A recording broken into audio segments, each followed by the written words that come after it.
E essa série nós estamos chamando de Penso, Logo Creio.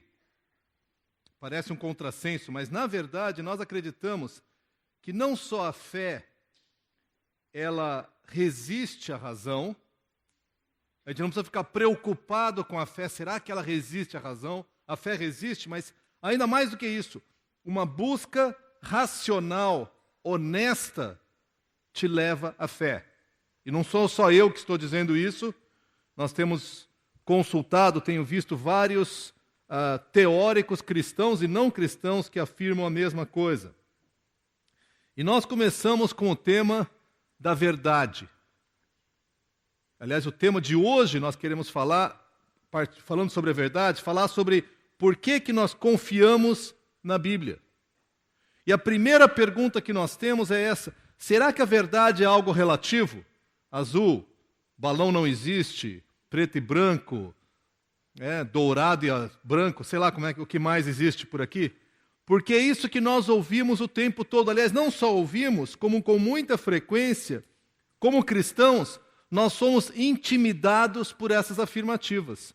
Você começa a falar que Jesus salva e o cara fala, essa é a tua verdade, não é a minha verdade. Não, mas é que mudou minha vida. Bom, funcionou para ti, não funciona para mim. E você continua afirmando, ele fala, está querendo impor os seus padrões sobre mim? É entrar em qualquer assunto. Aborto, homossexualidade, posições políticas, quase qualquer coisa, quando você começa a expressar a sua opinião, eles falam, isso é religião, isso aí é fé, não pode misturar, não pode impor sua fé. E nós cristãos que aprendemos que eu tenho que ser gentil e amoroso, o que nós fazemos? Eu recuo. Ah, não tem razão, então eu vou ficar quietinho. Eu quero propor a vocês que a palavra de Deus nos chama para afirmarmos a verdade, não para usar a verdade como uma arma batendo na cabeça das pessoas. Nós precisamos falar da verdade e para nós a Bíblia tem assim uma ampla base de confiança. Eu confesso para vocês que enquanto eu preparava essa mensagem, eu preparei uma mensagem para mais ou menos umas 3 horas. Pode ficar tranquilo, eu não vou levar 3 horas, porque existe muito argumento. Mas eu quero olhar com vocês algumas questões sobre essa questão de palavra e verdade. A primeira pergunta é como reconhecer a verdade. Como é que eu sei que alguma coisa é verdade? Uma das maneiras mais comuns que nós temos é, eu sei que é verdade porque alguém que me falou disse que é verdade. E eu gosto dessa pessoa, eu confio nessa pessoa, ele falou, ele tem autoridade, ele é verdade. Então é verdade. Mas ainda assim eu preciso decidir por mim mesmo se aquilo é verdade. E existem pelo menos 3 maneiras, provavelmente muito mais do que 3, de verificar se uma afirmação é verdade. A primeira dela, nós vamos chamar de pragmatismo. O pragmatismo afirma o seguinte, verdade é aquilo que funciona para mim, ou para o meu grupo, ou para a minha família, ou para a minha tribo. Se funciona, deve ser verdade. Faz todo sentido afirmar que se alguma coisa funciona, ela é verdade. Com isso, nós temos algumas tradições no Brasil, por exemplo, bater na madeira. Por quê? Porque em algum lugar alguém falou, batendo na madeira as coisas vão dar certo. Então eu falo, tá vendo? Funciona. Ó, as coisas acontecem. Então é claro que é verdade. E por aí nós vamos colocando outras coisas. E repara que o critério da verdade, então, é se funciona para mim, ou para alguém com quem eu concorde. Então, o critério da verdade se torna a prática. Agora, isso é profundamente perigoso, porque, primeiro, verdade absoluta deixa de existir. Especialmente no Brasil, onde, nos últimos anos, ou talvez sempre, não sei, verdade absoluta não foi uma coisa tão preservada. Eu estava ouvindo no rádio esses dias, se um político, qualquer que seja, você pode colocar o nome que você quiser no político aí, começa a desviar a verba e começa a enriquecer, quais são as chances dele ser pego? São pequenas. Vamos dizer que são altas, tá? Vamos dizer que eles pegam 1/3 dos corruptos. Eu acho que não chega tanto, mas vamos dizer que pegam 1/3. 2/3 livram a cara. É um excelente investimento. Já pensou? Porque se você não for pego, você fica com essa fortuna toda. E se for pego, você é aposentado com salário maior. Aí não pode mais exercer o cargo. Pensa comigo, funciona, então deve ser verdade. Percebe?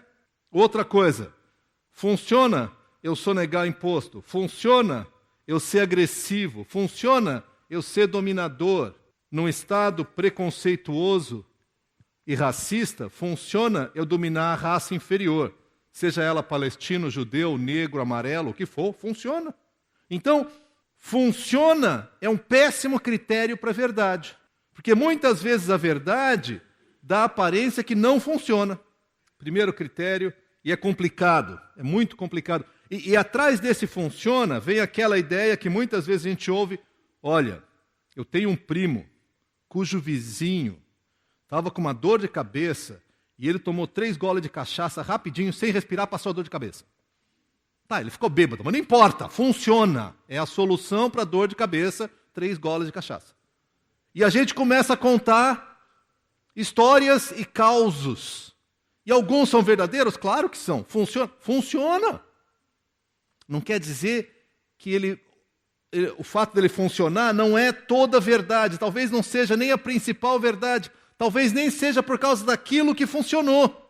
Mas nós ligamos um ao outro e funciona, então é verdade. Uma outra maneira que tem ocorrido muito para a gente descobrir a verdade é uma teoria chamada coerência, que significa o seguinte: verdade é aquilo que se encaixa com as minhas outras ideias. Então a pessoa começa um argumento e continua o argumento e eu falo, deve ser verdade, porque se encaixa com as ideias, com as outras ideias que eu tenho. E aí tem uma série de histórias a esse respeito, mas eu quero dizer assim, se nessa sequência, se nessa construção da verdade, você põe um bloco que é verdade, põe outro bloco que é verdade, aqui você põe um que não é verdade. Tem cara de verdade, mas não é verdade. Tem tamanho de verdade, tem cheiro de verdade, mas é mentira. Você põe aqui, o edifício todo está comprometido. Mas é coerente. Esse tipo de critério para a verdade é muito complicado.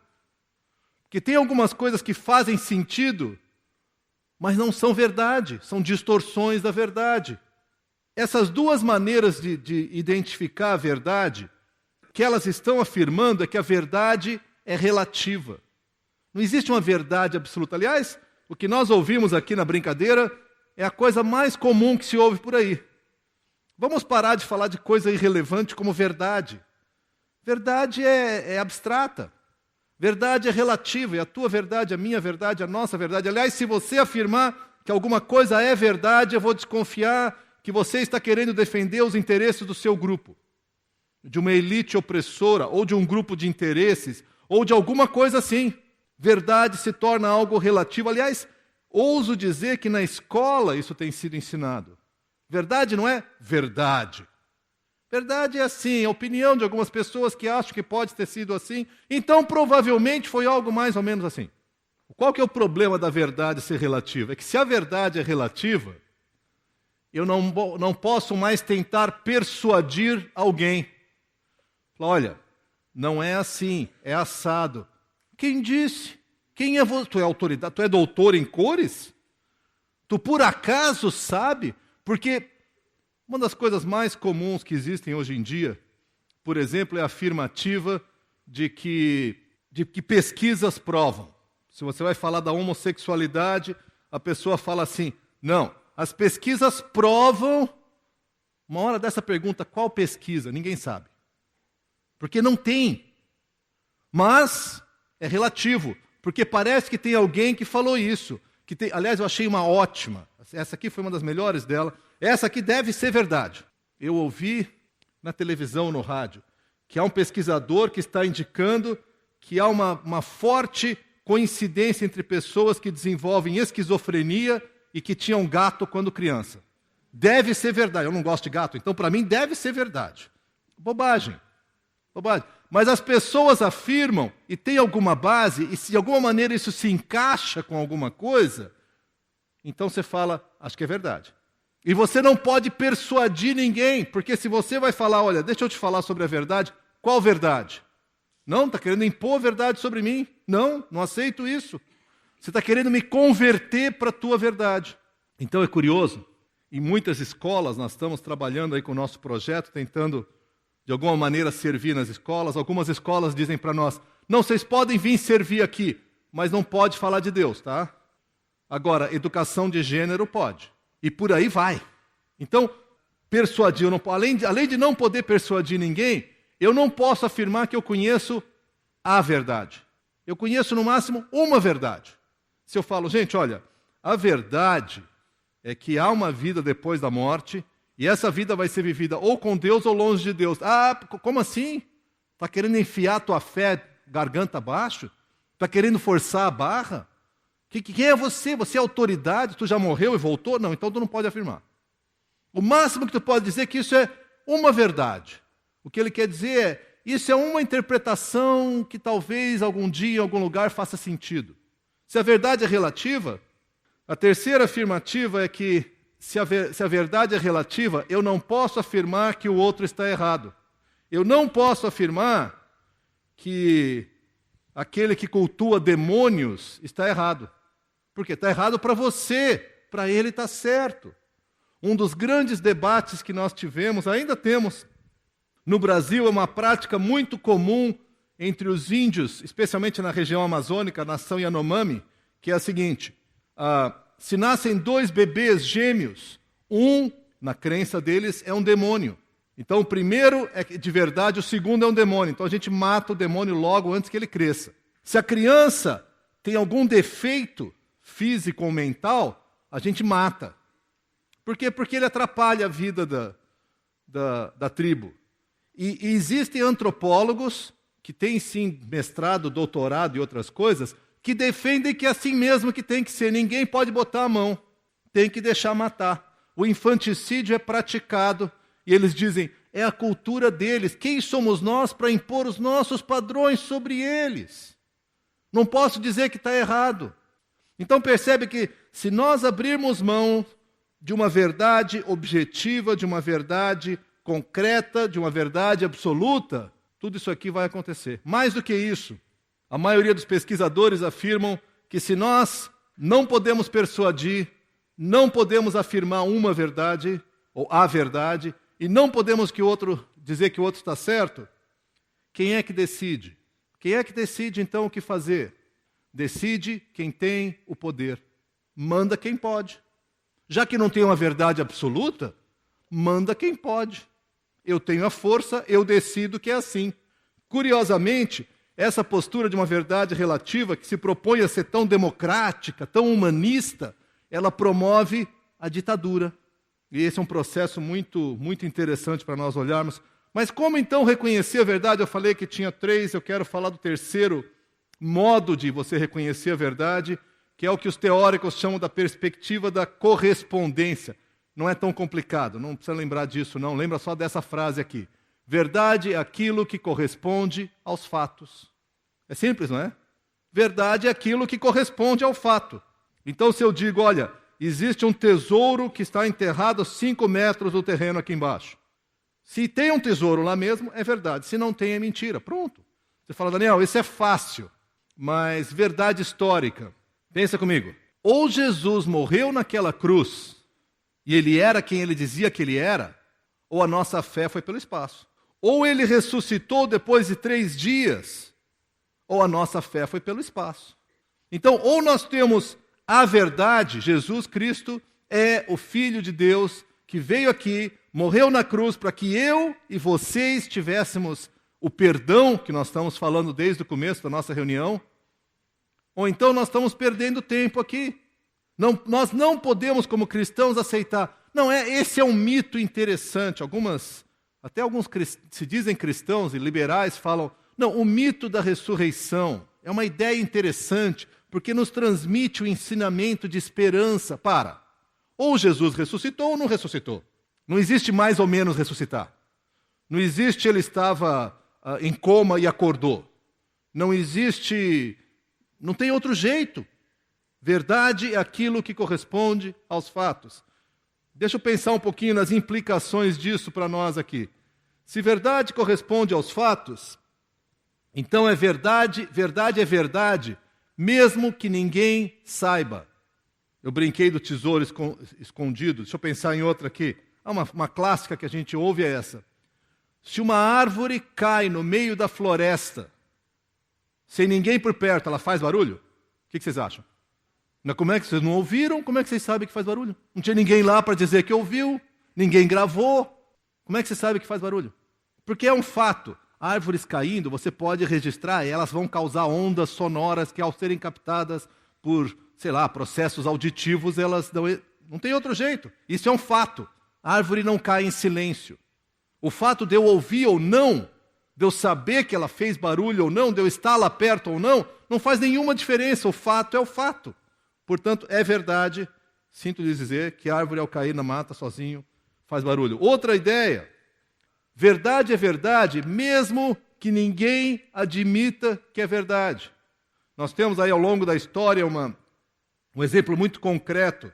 No final da Segunda Guerra Mundial, quando as tropas americanas chegaram em algumas regiões da Alemanha, da Polônia também, e descobriram os campos de concentração. E haviam sido abandonados, mas os prisioneiros ainda estavam lá, a maioria mortos ou morrendo de fome. Aí o general americano chegou, voltou para a vila alemã e falou, tem um campo de concentração. E os alemães que estavam lá disseram, não, isso não existe. Não, existe o campo de concentração. Não, isso aí é fantasia, isso aí é propaganda, não existe. O nosso povo, e realmente, vamos fazer um parênteses aqui, para o povo alemão aceitar aquilo era uma loucura. Então a índole do povo era, não, isso não existe, eu não admito. Aí o general foi lá, botou todo mundo num caminhão e mandou ir até o campo de concentração. Estão vendo? Estão vendo? Ó, cova aberta, gente, existe. O fato de você não admitir uma verdade não muda a verdade. Aliás, não só não admitir, você pode até não concordar. Eu não concordo com a verdade. Não faz a menor diferença. A Bíblia afirma que todos nós um dia vamos nos apresentar diante de Deus e vamos prestar contas. Não para ver quem é pior que o outro. Somos todos igualmente maus. Porque se você tiver um pecadinho, só um, pequenininho, não sei o que é um pecado pequenininho, mas imagina aí, um pequenininho, só pode entrar no céu quem é perfeito. Tu tem um pecadinho? Cara, sinto muito. Não, mas eu não concordo com isso. É a mesma coisa que você pular do 5º andar e falar, eu não concordo com a lei da gravidade, pula. A lei da gravidade não está nem aí se você concorda ou não, tu vai bater no chão. Ainda bem na história aqui, se você tiver um pecadinho, o que importa é se você é perdoado ou não o quanto você pecou. Porque se você pecou um pouquinho ou um montão, mas você é perdoado, Deus olha para ti e Jesus entra na frente. E ele fala, é perfeito. Não porque Deus é bobo, ele sabe do teu pecado, mas Jesus ocupou o seu lugar, morreu na cruz por ti, significa isso. Eu paguei as contas dele. Então quando Deus olha, ele olha a perfeição de Jesus e fala, pode entrar. Por fim, verdade é verdade, mesmo que ninguém compreenda. Tem várias coisas na vida que eu não entendo. Várias situações de vida que eu não entendo. A Bíblia diz que Deus é um Deus de amor. E eu vejo tanto sofrimento. Eu vejo bebês que nascem com doenças terríveis. E passam a vida gemendo e morrem. Para mim não faz nenhum sentido. Eu não compreendo, mas é verdade. Eu acho que isso não nega a verdade que Deus é um Deus de amor. Como é que eu junto os pedaços? Às vezes eu não sei juntar os pedaços. Mas eu continuo afirmando que a Bíblia é a verdade. Bom, até agora eu estou só falando de verdade. Eu quero dar um passo a mais e perguntar para vocês assim, será que a Bíblia é confiável? Dá para a gente confiar na Bíblia? Eu quero ver 3 argumentos com vocês ainda hoje à noite. O primeiro deles é arqueologia, o segundo é manuscritos, o terceiro é coerência interna. E por que eu estou dizendo isso? Porque como igreja nós temos muito claro, e uma das bênçãos que nós temos como Conde, é que se você volta 117 anos atrás, desde o começo essa igreja tinha muito claro que as nossas decisões são baseadas na Bíblia.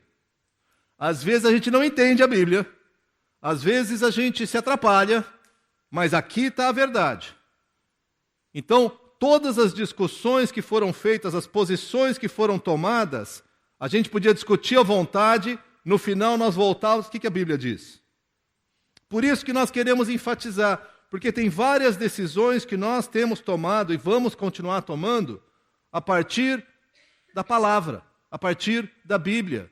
Importa saber se nós podemos confiar na Bíblia e se a Bíblia é verdade. Porque se não for, vamos embora assistir o final do Jogo do Brasil, porque não vale a pena. Estamos brincando aqui. Então, vamos olhar o primeiro argumento, arqueologia. Tem pelo menos duas histórias que eu quero destacar para vocês. A primeira a Bíblia fala no Antigo Testamento, quando o povo de Israel chegou ali na Palestina para se estabelecer depois do Egito, que havia um povo habitando lá chamado hititas.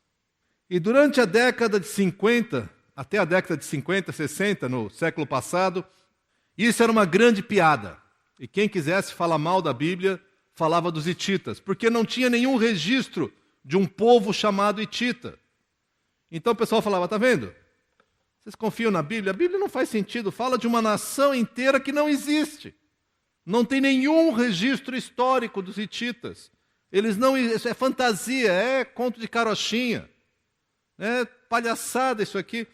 Se não me engano, foi em 62, que ao escavar uma das cidades da região, um dos arqueólogos descobriu que parece que tinha mais coisa embaixo. Ele escavou uma região, uma parte da cidade um pouco mais, e descobriu embaixo da cidade outra cidade soterrada, que era comum naquela época. Você destruía a cidade, você destruía tudo que tinha nela, e em cima você construía outra cidade. E ao descer um nível a mais, 2, 3 metros de profundidade, eles começaram a encontrar artefatos e registros de um povo totalmente desconhecido para eles. Até que encontraram a primeira escrita, que era um povo que se chamava hitita. Curioso, né? Os hititas. Aí descobriram toda uma... Pois é, a Bíblia já dizia que tinha.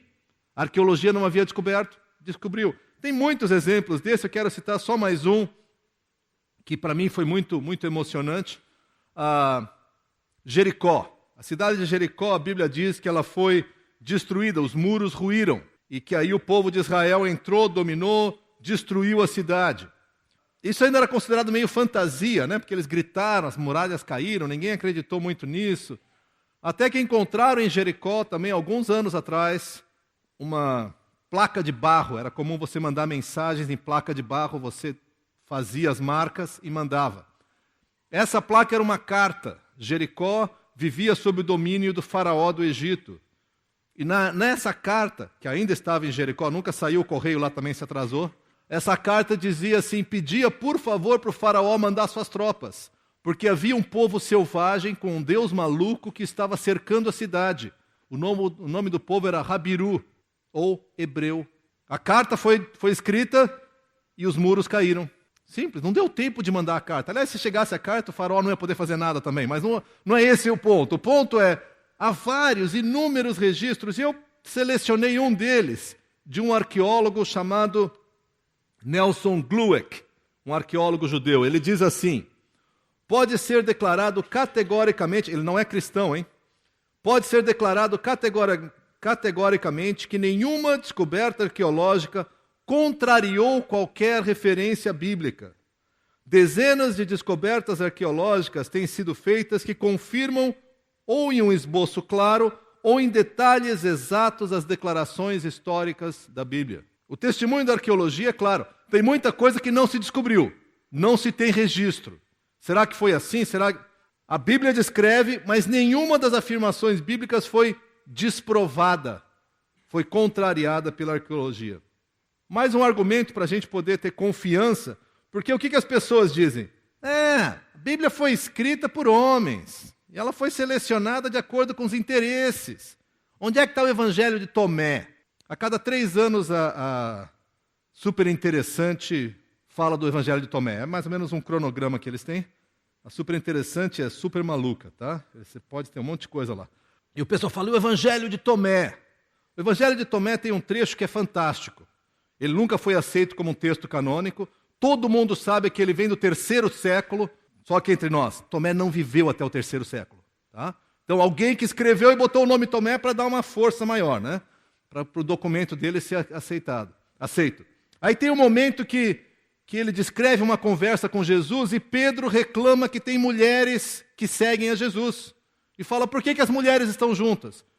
E o Evangelho de Tomé diz, não se preocupe, porque as mulheres que me seguirem se tornarão homens, para que elas tenham um espírito vivente. Por quê? Não tem espírito vivente. No Evangelho de Tomé, a mulher não tem espírito vivente. E aí, então, elas poderão herdar a vida eterna. Por que o Evangelho de Tomé não foi incluído na Bíblia? Porque é loucura, gente. Não faz nenhum sentido. E outros livros que o pessoal reclama. Mas deixa eu olhar com vocês mais alguma coisa sobre os manuscritos. Existem pelo menos 25 mil pedaços de manuscritos. Alguns originais, poucos por causa da idade, muitas cópias de cópias. Existe uma tremenda concordância entre todos eles. Às vezes existe mudança no jeito de escrever um nome. Mas existe uma descoberta que foi feita há cerca de 60 anos atrás, que são os manuscritos do Mar Morto. Eu já descrevi aqui uma vez, foram descobertos numa caverna extremamente árida, em potes de barro, e dentro tinham vários rolos de pergaminho. Inclusive os primeiros rolos o pessoal abriu e, sem saber como, destruiu tudo, esfarelou tudo. Até que finalmente pesquisadores chegaram e preservaram. Nesses manuscritos, alguns são de 300 anos antes de Cristo, originais. Tem, por exemplo, todo o livro de Isaías, completo. Sabe quanto que tem de diferença do que nós temos aqui? 0%. De novo, tem a grafia de um nome que é Abrão, Abraão, alguma coisa mínima. 100% do texto é o que nós temos hoje. Afirmando tudo isso, nós podemos dizer com segurança que nós temos mais evidência da Bíblia do que de Platão ou Sócrates. E tu já viu algum pesquisador dizer, eu acho que Platão não existiu. Acho que Sócrates foi invenção. Ninguém fala isso. Nós temos dezenas de vezes mais documentos da Bíblia. Por fim, coerência interna. A Bíblia foi escrita ao longo de 1500 anos. Mais de 40 autores que escreveram 66 livros ou 66 documentos diferentes, de culturas, regiões ou idiomas variados. No entanto, exceto para os mais radicais teólogos liberais, o que nós temos aqui é um documento plenamente confiável, porque há uma coerência interna. Inclusive, alguns que escreveram nunca leram as outras partes. Eles não conheciam as outras partes. Aqui eu estou olhando por evidência externa, tá? Mas eu quero construir para nós a confiança de que nós realmente estamos baseando a nossa fé, a nossa crença, não só na verdade, mas que a Bíblia tem base para ser afirmada como verdade. Não estou ainda olhando nem o que a Bíblia diz sobre si mesma, vou fazer isso a partir de agora. Então, há evidências externas à Bíblia que confirmam a fidelidade, a veracidade do texto bíblico. E eu digo isso porque, de vez em quando, a gente entra em alguma discussão, esses dias, na minha idade, esses dias pode ser 5 anos atrás, tá? Vocês têm que lembrar disso. Então, esses dias, né, alguns anos atrás, a Ana Paula estava envolvida numa aula, num encontro, lá em Caxias ainda, e o preletor falando sobre direitos das mulheres, e falou, pois é, gente, porque nós sabemos de onde vem a opressão das mulheres, né? E o pessoal, da igreja. Não, é verdade, porque a igreja persegue as mulheres. E a Ana Paula depois foi conversar com ele. Isso é um erro histórico, grosseiro. Sócrates dizia que a mulher tinha o valor de um móvel. Mesa, mulher, mesa, né? Mais ou menos a mesma coisa, tá? Em Roma antiga, o pater, né, o pai da casa, tinha direito de vida ou morte sobre filhas e esposa, não sobre filho. O maltrato, o abuso, a opressão de mulheres era tão comum naquela época que foi um escândalo Jesus sequer ter falado com a samaritana. Porque a mulher era ralé. Mulher não tinha direito a nada. Em Israel, a vida da mulher era protegida. Não estou falando de direitos iguais, tá? Eu só estou dizendo que em Israel era uma ilha de proteção. E no cristianismo, ainda mais. Agora, virou mania dizer, não, a opressão das mulheres começou com a igreja cristã. Mentira. Não é verdade. Agora, a igreja cristã oprimiu mulheres? Oprimiu. Oprimiu mulheres, oprimiu várias raças, oprimiu judeus, oprimiu negros, oprimiu... Ao longo da história, nós fizemos muita bobagem como igreja cristã. Mas não começou aqui. Absolutamente não começou aqui. Mas vamos avançar para aquilo que importa para nós. O que a Bíblia afirma sobre isso? Eu quero olhar 4 passagens e tirar algumas lições sobre essas passagens para nós. Primeira delas, Salmo 119, verso 160. Abra comigo, vamos fazer um esforço aí com os dedos para abrir. Dedos não só para teclar, não, tá? Pode ser teclar, mas pode ser para virar página também. Salmo 119 fala muitas vezes da palavra de Deus, muitas vezes. Salmo 119, verso 160 diz assim: a verdade é a essência da tua palavra. A verdade é a essência da tua palavra. O que nós temos aqui, a essência da Bíblia, é verdade. A mais absoluta verdade. Nós podemos confiar. Ah, mas tem coisa aqui que eu não entendo. Lembra que eu disse? Verdade é verdade mesmo que eu não entenda. Mas tem coisa aqui que eu nem concordo. Verdade é verdade que a gente concorde ou não. Tem coisa aqui que eu nem sabia. Lembra? Verdade continua. Verdade não depende de mim nem de ti. Verdade, ela permanece sozinha, porque ela corresponde a um fato, não a sua opinião. Opinião é outra coisa. Vamos olhar mais uma passagem, eu vou olhar meio rápido essas passagens. O Evangelho de João, capítulo 17. Deixa eu olhar especificamente o verso 17. João 17, 17 diz assim: santifica-os na verdade, a tua palavra é a verdade. Aliás, tem vários versículos, principalmente em João, que vão falar isso. Santifica-os na verdade, a tua palavra é a verdade. Eu quero destacar um pouco mais 2 outros versos. Abram comigo agora em Hebreus. Hebreus 4:12. Hebreus 4:12 diz assim, chega até lá, Hebreus 4:12. O autor de Hebreus vem explicando, fala sobre todas as mudanças que têm acontecido, e chega no verso 12, ele diz assim: pois a palavra de Deus é viva e eficaz, e mais afiada que qualquer espada de 2 gumes. Ela penetra até o ponto de dividir alma e espírito, juntas e medulas. E olha só, e julga os pensamentos e as intenções do coração. A palavra de Deus é mais do que um livro histórico, bonitinho ou feio, pouco importa. Ela é mais do que um registro da experiência que pessoas tiveram com Deus. Ela é a própria palavra, a expressão de Deus para a nossa vida. Por isso, volta e meia, se você lê a palavra com atenção, algumas vezes você é confrontado. Ninguém está brigando contigo, você está lendo e você fala, não pode ser. Aí você lê de novo, é Deus falando com o teu coração. E você reluta, e você olha, e você... Como é que é isso? Porque a palavra ela não é uma coisa estática. Isso aqui é estático, papel, tinta no papel. Mas na hora que você lê, o Espírito dá o poder dele, usando a palavra, para tocar lá no fundo do teu coração. Mais uma passagem, e nós já vamos concluir. Essa aqui é bastante conhecida. 2 Timóteo, capítulo 3. Eu vou olhar a partir do verso 16. 2 Timóteo 3, 16. Diz assim: toda a Escritura é inspirada por Deus e útil para o ensino, para a repreensão, para a correção e para a instrução na justiça, para que o homem de Deus seja apto e plenamente preparado para toda boa obra. Deixa eu dizer para você quais são algumas maneiras que a gente tem que encarar a Bíblia. Primeira coisa, como verdade. E, gente, eu sei que é complicado. Eu confesso a vocês que volta e meia, ao lidar com uma pessoa, ao lidar com um casal, ao lidar com pais ou filhos, surge uma situação que eu fico me sentindo amarrado. Eu quero dar uma resposta mais leve, porque eu quero ser agradável. No entanto, eu leio a Bíblia e eu falo, mas a Bíblia diz isso. Como é que eu vou mudar a Bíblia? Como é que eu vou dar uma aliviada? Dizer, não, a Bíblia diz isso, mas na verdade ela diz o que ela diz. Talvez eu tenha que quebrar minha cabeça aqui para entender melhor. Sempre eu tenho algo mais a entender sobre a Bíblia. Mas a Bíblia é a verdade.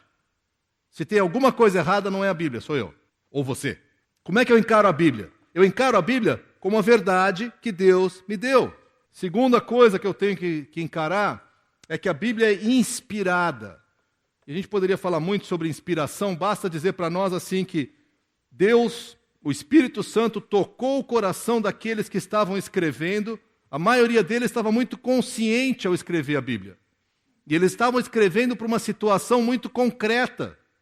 No entanto, Deus deu para ele uma inspiração especial, de forma que aquilo que ele escreveu registra não só a mensagem imediata que ele tinha, mas uma mensagem eterna para todos nós. Esse é o conceito de inspiração. A Bíblia é inspirada, por isso ela não é um livro comum, por isso ela não é um livro de moral, ela não é um livro de regras, ela é um livro vivo.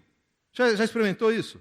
Algumas vezes eu estou lendo a Bíblia e eu preciso me disciplinar, porque às vezes eu leio só tecnicamente, mas quando eu começo a ler e de repente parece que uma palavra salta aos meus olhos, ou uma história, e eu fico com aquilo na cabeça, e eu já me acostumei a chegar para Deus e falar assim: Deus, o que é que o Senhor quer me falar? Permita que eu entenda isso, porque essa palavra inspirada, isso aqui não é só coletânea de histórias antigas. Além de inspirada, ela revela coração. Volta e meia eu estou lendo a Bíblia e eu começo a me sentir incomodado. Fique esperto, tá? Você está lendo a Bíblia e sente que não deve ser assim. Provavelmente é assim, tu é que não está gostando. Se você é como eu, isso acontece com muita frequência comigo. E eu preciso responder, porque de repente a Bíblia propõe uma verdade para mim e eu não me encaixo. E eu fico meio relutando com aquilo. E eu preciso me dobrar e falar: Senhor, tem alguma coisa que o Teu Espírito Santo está revelando sobre o meu coração. E eu quero colocar isso nas Tuas mãos. Eu quero pedir que o Senhor use isso. Por fim, o apóstolo Paulo diz que a Bíblia é útil para ensino. Ensino é colocar os princípios fundamentais. É útil para repreensão, para chamar atenção. Essa é a parte mais chata. É dizer: não é por aí, está errado o que você está fazendo. A Bíblia faz isso. Ela é útil para isso. Terceiro, ela é útil para correção. Não só não é por aí, como vem para cá. Não segue aqui, corrige o caminho, vem para cá. E por fim, para instrução na justiça. Como é que você vai viver a sua vida? Nós acreditamos, de verdade, que para nós a Bíblia está muito acima das nossas opiniões. A Bíblia está muito acima das nossas preferências. A Bíblia está muito acima daquilo que nós sequer combinamos.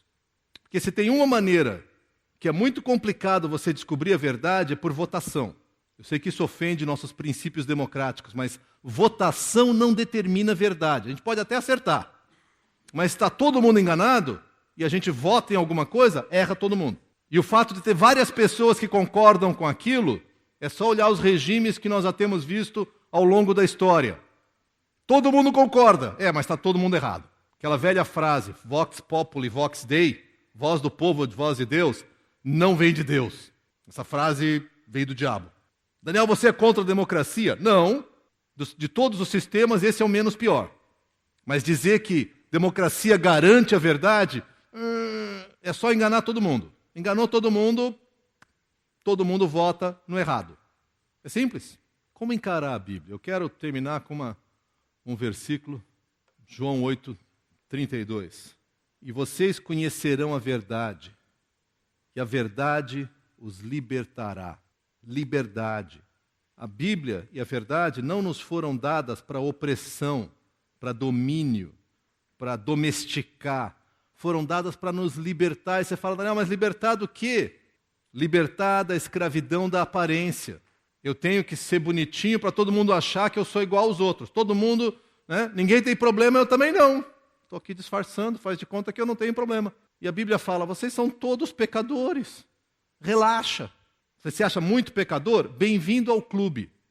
O nosso grupo aqui, a Conde, é feita de pecadores perdoados.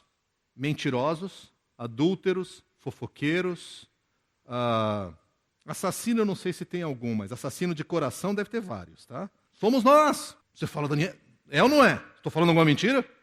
A grande diferença é que nós reconhecemos o pecado e falamos: não quero viver isso, eu quero viver com Deus. Eu quero o perdão de Deus e eu quero uma vida transformada. Não importa o quão longe você andou de Deus, não importa o quanta besteira tu fez, a verdade te libertará. A verdade do amor de Deus por você. A verdade de que você não tem que comprar o amor de Deus, a verdade é que você não tem que convencer as pessoas de alguma coisa, a verdade é que você não tem que pagar pela sua salvação, aliás, você nem consegue pagar pela sua salvação.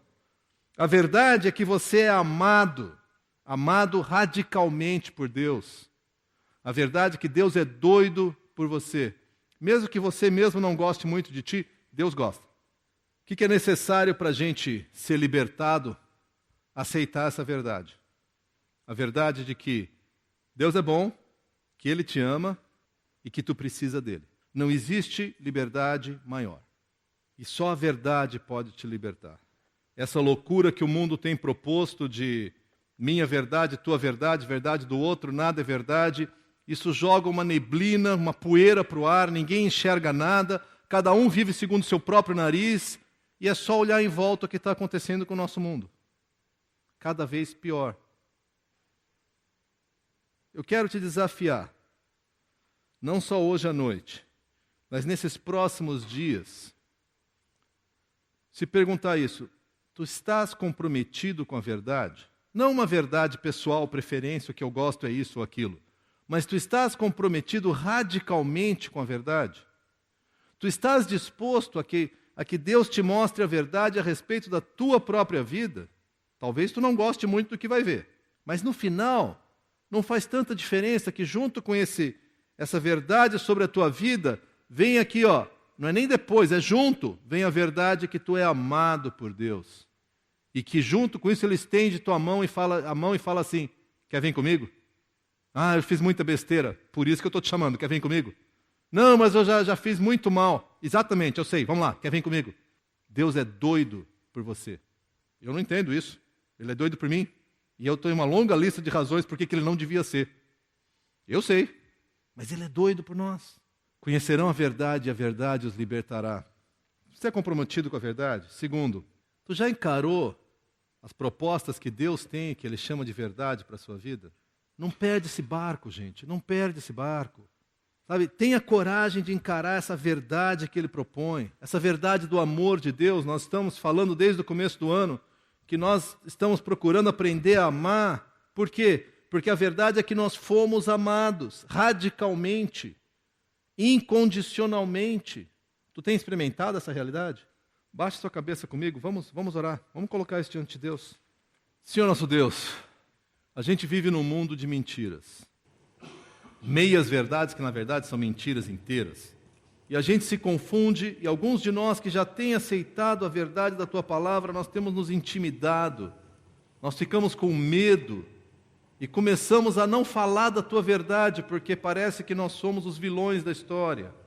Pai, eu quero reafirmar isso que nós lemos agora em João, capítulo 8. Eu quero conhecer a Tua verdade, eu quero ser liberto por causa da Tua verdade. Eu quero orar por cada um dos meus queridos aqui, Pai, aqueles que Te conhecem há muito tempo, aqueles que Te conhecem recentemente, talvez aqueles que ainda nem sequer entenderam completamente o que significa ser liberto pela verdade. Pai, que a Tua verdade seja uma presença poderosa em nossas vidas, que ela quebre o medo que existe no coração de tantos de nós, que ela quebre o orgulho e a arrogância que tantos de nós temos, que a verdade de que somos amados seja algo transformador na vida de cada um e na vida de todos nós como comunidade. Pai, nós precisamos ser libertos dos nossos medos, das nossas neuroses, das nossas hipocrisias, libertos pelo Teu amor, pela obra de Jesus na cruz. Continua essa obra no nosso coração, continua essa obra na nossa vida. É o que eu peço, é o que eu agradeço, no nome de Jesus. Amém.